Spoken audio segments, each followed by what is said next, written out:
Hi, this is Kenny Albert. You're watching the Power Play Break, the place to talk about pucks. Hey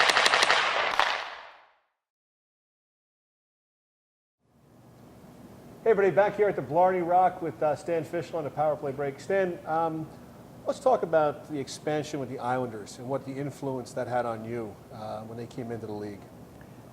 I love to talk about the Islanders because I like to think that I discovered them before they were organized. And the reason why is I mentioned earlier that Tom Lockhart was the guy who gave me a big break.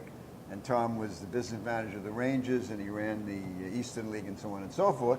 And Tom and one of his relatives looked at the potential of Long Island for hockey fans. You got Nassau County and Suffolk County, you got more than 2 million people there then.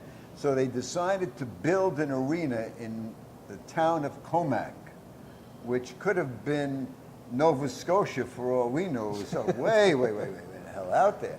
So they built the arena, and Tom actually moved the New York Rovers, his Rovers team, because the Garden wanted more dates for basketball. So they didn't mind that the Rovers went away, and the Knicks got those dates.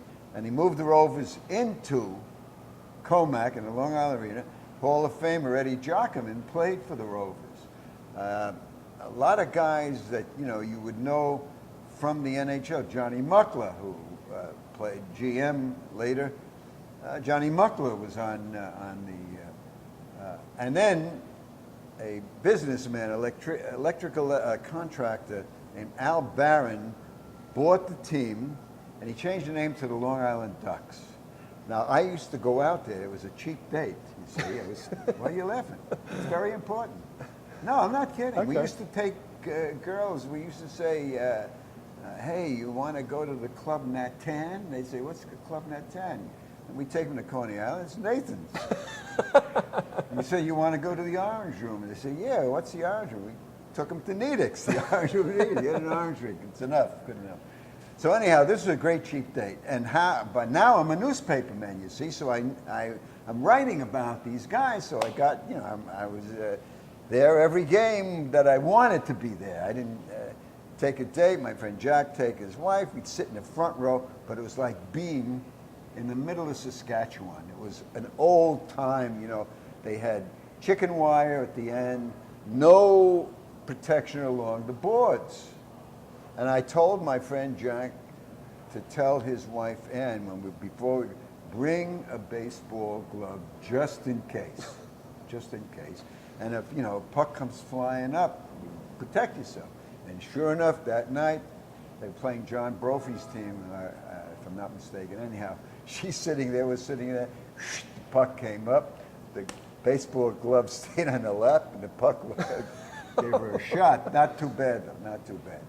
So they've got a following, the Ducks. They became very, very popular.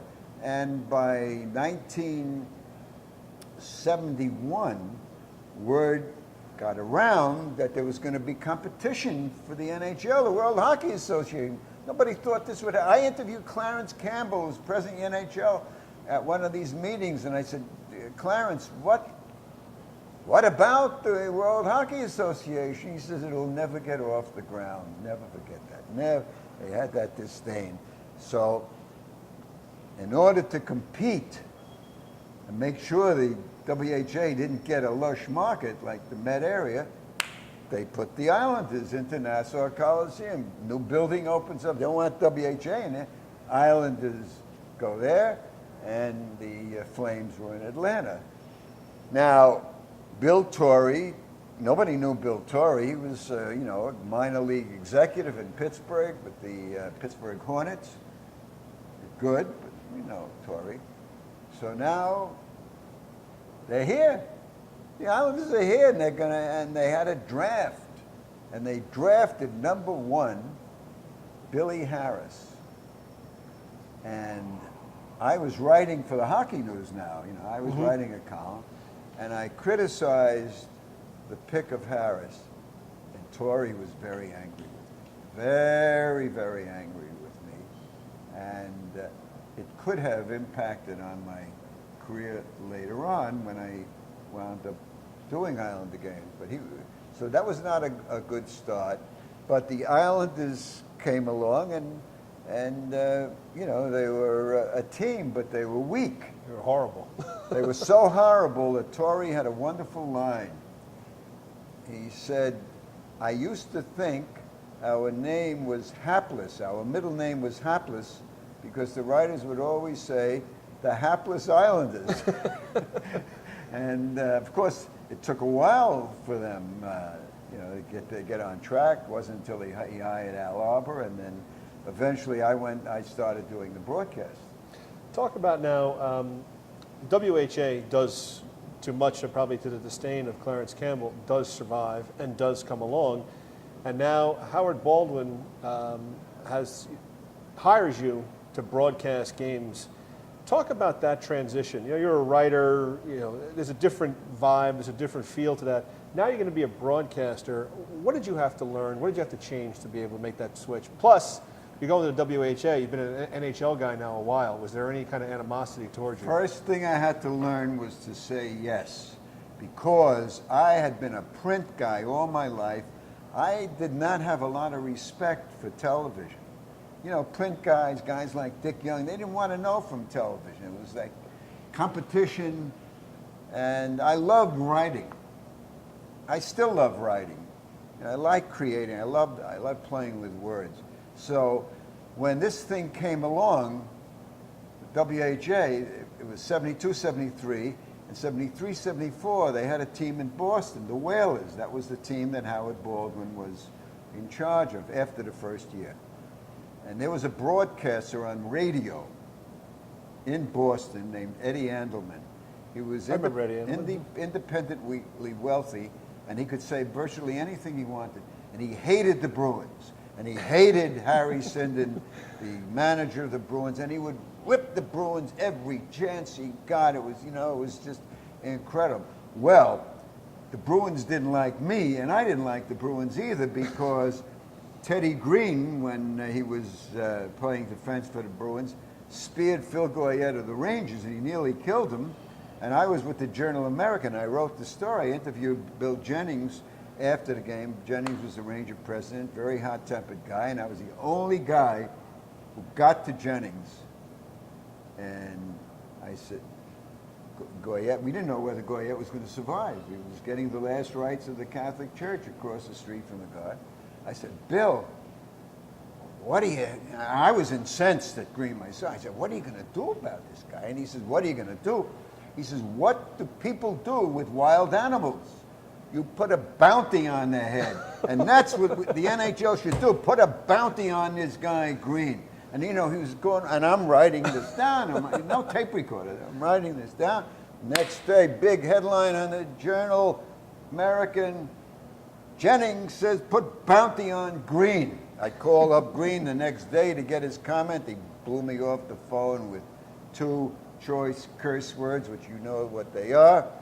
And from that point on, he was the captain. He told every one of the Bruins he told every one of the Bruins not to talk to me. In fact, one guy would not listen to Green, that was Derek Sanderson.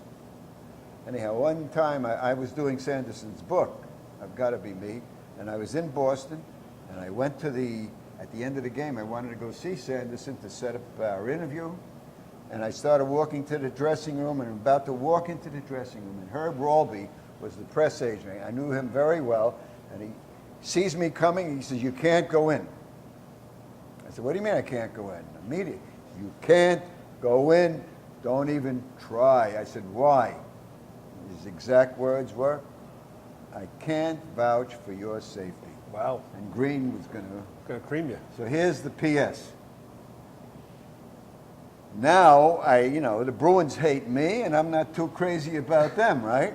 And Eddie Andelman hates the Bruins, and he knows about me. So he goes to Howard Baldwin. He says, you got to get a guy to do your color who doesn't like the Bruins. In fact, Fischler hates the Bruins. Get him to, and he hired me. Now here's the kicker. I'm now doing the Whalers games, and who's the captain of the Whalers? Teddy Green. Comes over to me on the plane, shakes my hand, and that was the end of that. Oh my God. Now, how was that transition? Was it fun? Was it difficult? The prep work has got to be much different. Everyone knows in broadcast. I was so bad. I mean, it was like this was all new to me.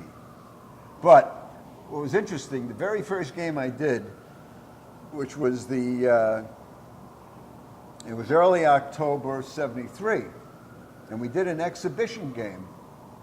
It's fascinating, in Quebec City. And my partner, the play-by-play guy, was a fellow named John Carlson. Terrific guy, loved him. And sometime during the game, a guy on the Whalers did something foolish. And on the air I said, boy, that was a stupid play. Well, at that time, in newspapers, they were just starting to have a column on TV sports. And the Boston Globe inaugurated it. And the guy who was doing it, who later became legendary, happened to hear the game. And he liked the fact that I could have been 99% bad, but he liked that crack. And he said something complimentary. And then things evolved from there. When we get back, I'm here in the Power Play break with Stan Fischler. We're going to talk about his transition to Sports Channel.